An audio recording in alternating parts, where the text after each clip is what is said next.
বিসমিল্লাহির রহমানির রহিম।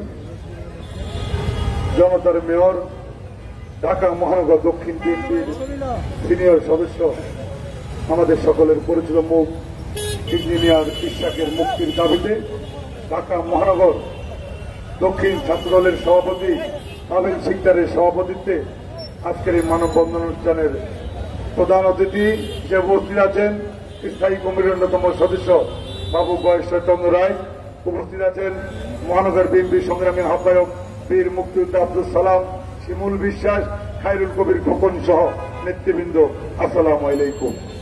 আজকে আমাদের বক্তব্য স্পষ্ট, এই খুনি ফ্যাসিস্টরা সারা বাংলাদেশকে আজকে লুটপাটের রাজত্বে কায়েম করেছে।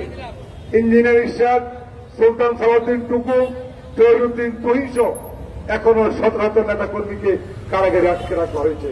আমাদের ঐক্যবদ্ধ হতে হবে, একসঙ্গে এই খুনি ফ্যাসিস্টের যে অবৈধ মসনদ ভেঙে চুড়ে আমাদের নেতাদেরকে কারাগার থেকে মুক্ত করতে হবে। ইঞ্জিনিয়ার ইশাককে মুক্তি দিতে হবে, সুলতান সালাউদ্দিন টুকুকে মুক্তি দিতে হবে, জহিরুদ্দিন তুহিনকে মুক্তি দিতে হবে। সারা বাংলাদেশের গণতন্ত্র ভোটাধিকারকে আজকে মানুষের মাঝে ফিরে দিতে হবে। সেই জন্য ঐক্যবদ্ধ আন্দোলনের মধ্য দিয়ে দেশ নায়ক তারেক রহমানের নেতৃত্বে আমরা রাজপথে আছি। রাজপথ থেকে এই অবৈধ সরকারের উৎখাত করব, সেটা হবে আজকে আমাদের প্রত্যয়। সেই প্রত্যয় ব্যক্ত করে আজকের মতো বিদায় নিচ্ছি।